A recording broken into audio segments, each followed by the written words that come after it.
back Yeah, to, yeah. I mean, does it feel surreal at all? It Like, what does it does. feel like? I mean, I'm just on cloud nine. Just being in this coaching world for a while now, and seeing all the change and guys leaving to go here and there, to be able to be back and be with and coaching with guys I know and I love and having passion for the game is a blessing. And being at my alma mater, I'm just like, what more can you ask for? And people talk all the time about dreams, things they like to accomplish. Mm-hmm. I know that you and Charlie and Kenny, for a lot of years, Mm-hmm. had this, idea of what could possibly happen someday and how great it would be. But do you have to like pinch yourself to be like, oh, this is actually happening? It's here. Like what? Like Yeah, you pinch yourself, but it's just like you can't put it into words because it's like, how often does something like this actually happen in this profession? It's about the people and relationships, and you always have like, I would love to work with this guy one day, or you come across a guy you work with, and then your marriage breaks up because you got to go different paths or whatever, and you always say, hey, I'd love to work with you again one day or something like that, but we were all like, we're gonna work together again one day, and it was somewhere, but the number one goal was to be here, but we still said just somewhere, because we know if we can get this group of guys together that we would be very successful. And just over the years, we were like, we want to be here. This is where we want to be. That's the ultimate goal, the ultimate dream. And, I'm a believer, so you pray on these things, and, you can ask them, I remember sitting at a Whole Foods place with me, Derek Rogers, and Malachi Crawford. And this was a year ago, right before I was taking off to go to Idaho State. And I said, look, I'm going to be back. I told them, so I'm going to be back here sooner than later. I'm going to be coaching D-line at ASU. And it was like Derek Rogers, and both of them, Malachi, were like, "Yeah, we believe that, Vince. We believe it, and just speaking that into existence. And it wasn't just them I told that to, I would talk about it all the time, just telling Randy Lee parts and all this stuff, like, man, I'm gonna be back at ASU one day, and so it's a dream come true.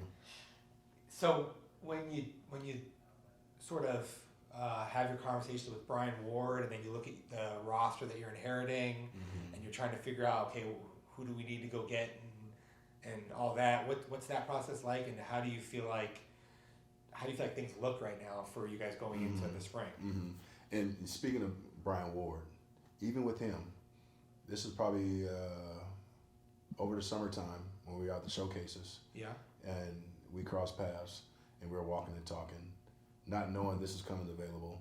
I told him, I was like, hey, I'd love to work with you one day. Yeah, okay. And so this is all coming to the light.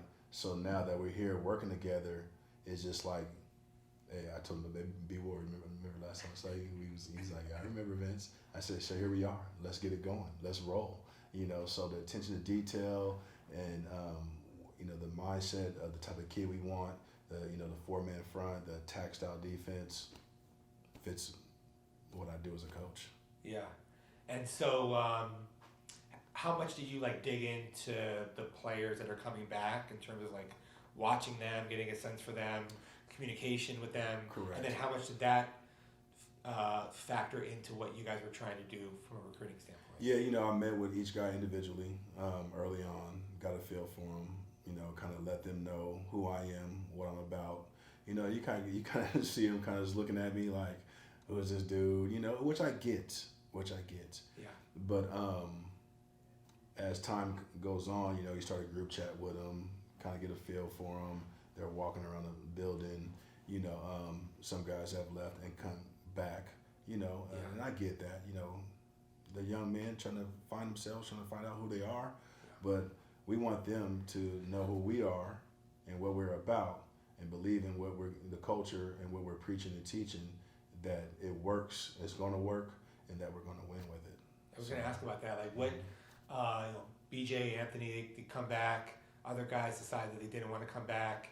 How do those conversations kind of unfold? We want guys who love football and who want to be Sun Devils for life.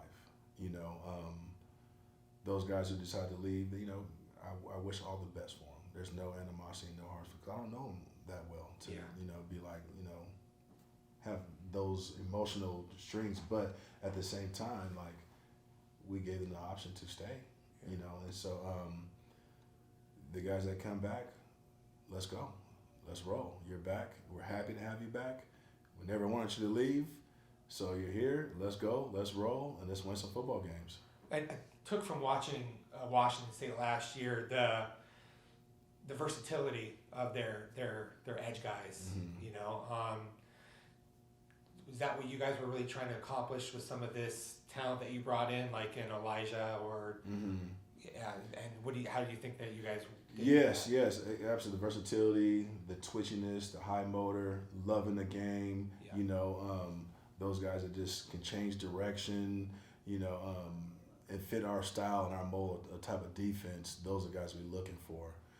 So that can work the edge and just get after it. So those guys we want. Those are guys we're getting, and we're going to continue to get. And I want it to be like a D-line U around here. You know what I'm saying? Just keep bringing in some dudes and ballers, and I want to have the horses that are ready to go, and I want a staple of young guys that I can mold and develop, and so that the next man up. And I want to continue that process and continue it.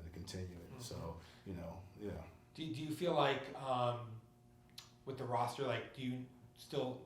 I know you're going to take great players if you can get great players, but do you feel like there are certain spots within your group where you're like, okay, we still need to supplement here? I think it's always going to be like that. I never want to be like, okay, I'm good with the guys I got.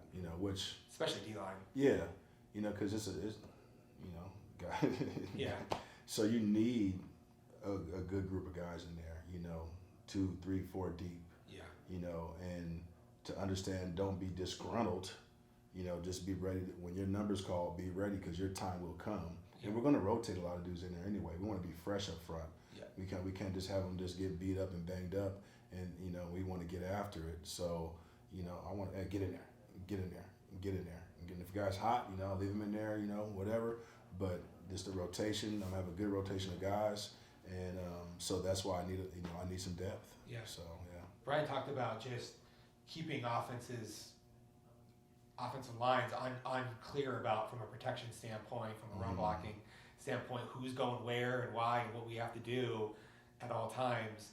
That seems to fit within the kind of what aggressive-minded defensive line coaches would prefer to do. Yes, right? Absolutely. That's what you want. You don't want to be a sitting duck. You sit there and take on double teams all day, and and do this. Like, I'm a testament of that because playing D tackle for 3 years at ASU, and I loved it. Don't get me wrong. Yeah. But then my senior year, I moved up to defensive end, and there was a whole different world, and I was like, oh my goodness, I was just getting after it, right? So it's fun, and I'm happy that I was able to do that my senior year because it helped me as a coach now to understand. Okay, it's going to take a little longer, a couple more steps of defensive end before you have, your engagement with a tackle. But at D tackle, everything's happening like that. So understanding that mindset of D tackle to defensive end, and the transition of things to do has helped me as a coach.